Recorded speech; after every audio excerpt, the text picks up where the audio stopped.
welcome back to the Basic Facts today. Our basic fact for today is on airlines, and I'll be covering some interesting airline facts and, more importantly, what to do if you were denied boarding. So let's get started.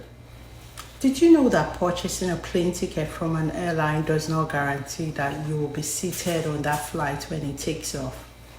Well, there's an airline industry term known as bumping, and this means denied boarding.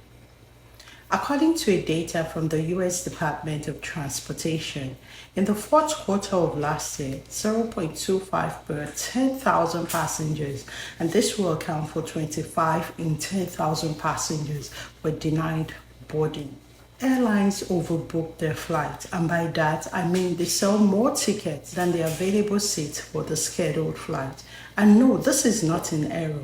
They do this to maximize their revenue, to optimize their seat occupancy, and to compensate for their no-shows. In other words, they anticipate that some passengers will cancel their reservations, some will move their flights, and others will just not show. So typically, they do not expect that 100% of their passengers will show up 100% of the time. Thus, when all passengers actually show up, the airline ends up with an overbooked plane and resorts to bumping some passengers off of that flight. I reckon you might be asking, isn't this illegal? Well, the answer is no. Bumping is not illegal. Sure? Well, there is no law against bumping. Bumping is actually a legal business strategy to optimize revenue. I should mention that before airlines starts bumping passengers, they are required to first ask for volunteers who would want to voluntarily give up their seats. However, if they do not get enough volunteers for the number of seats required, they resort to involuntarily bumping passengers.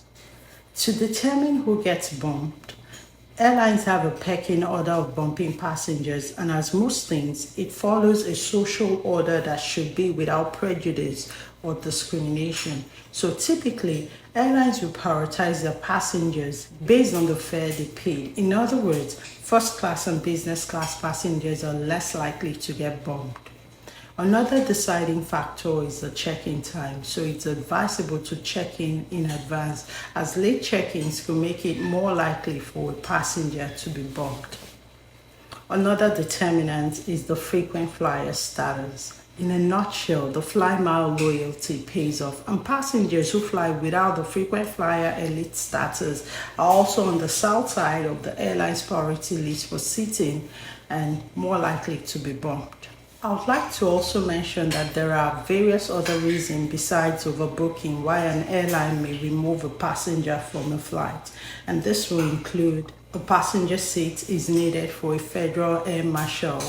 There is an aircraft change, for instance, a change from a larger to a smaller aircraft with fewer seats, an intoxicated passenger, or one who is under the influence of illegal drugs. Number 4, a destructive or unruly behavior. Number 5, a passenger who has an offensive odor that is not caused by a disability or by an illness. Now, per your legal right when bumped, it's important to note that only the cases that are not considered to be the passenger's fault would entitle the passenger to a compensation. So, if you were bumped, at least due to no fault of yours, the airlines must offer to rebook you on the next available flight to your destination. In addition, you are legally entitled to a minimum amount of compensation known as the denied boarding compensation, or a DBC. Your minimum DBC is based on the delay that you experience as a direct result of being bumped. However, the Department of Transportation also allows airlines to set arbitrary limits on the denied boarding compensation.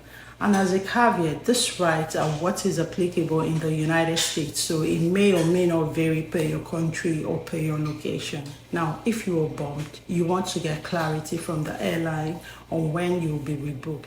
But if you choose a refund over being rebooked, your total fare will be reimbursed. Typically, it should be reimbursed at the airport on the same day of the bumping incident. A passenger who volunteered their seats may have more negotiating power. See, bumping paid passengers is not a good look, and airlines will love to keep their passengers happy and especially off of social media to protect their image. If you recall the case of Dr. David Dow and United Airlines in 2017, which was one of the most infamous bumping incidents. Let me give you a quick recap of that story. Dr. Dow, a United Airlines passenger, refused to give up his seat on an overbooked flight, stating that he needed to see his patient the next day, and so he refused to be bumped. But United Airlines had him forcibly removed from the plane, and it was all caught on video. When this video made it to social media, it went viral and the backlash was huge. United Airlines stocks dropped over 4%, which was valued at almost $1 billion. Eventually, United Airlines settled with Dr. Dow in an undisclosed settlement amount. Because of incidents like this, most airlines would rather negotiate with volunteers than risk another payout crisis. And that being said, if your flight is overbooked and the airline requests for volunteers to take a later flight, consider the steps to negotiate from a position of strength. Number one, confirm the next available flight and how it fits into your travel plans before you even begin negotiating. See, the timing matters, so knowing whether the next flight is in 2 hours, 8 hours, or even the next day makes a difference and impact on the compensation you should request or negotiate for. Number two, understand your compensation options. Airlines may offer compensation in the form of airline miles, travel vouchers, or even gift card. Personally, I would stick to cash as the best option. However, if you choose any other alternative form of compensation, do kindly read the fine print carefully or have the airline explain it to you, as vouchers and miles often come with restrictions or expiration dates and blackout periods. Number three, negotiate for extras before accepting a compensation offer, and go ahead and ask for those additional perks. For example, you can ask for an upgrade to business class on your next flight.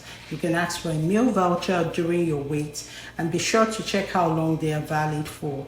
You can also ask for a hotel stay if the delay is overnight, and then you want to ensure that it covers the full duration of the wait. Then number four, know when to take the deal and walk away. Once you've secured a good deal, take it and move on. Avoid discussing your compensation with other passengers to avoid unnecessary tension or agitation from passengers who may have negotiated and accepted less. And with that, we've come to the end of today's video. Now, if you enjoyed this video, kindly like, share, and subscribe. And I will see you in my next video with more basic facts. Bye, guys.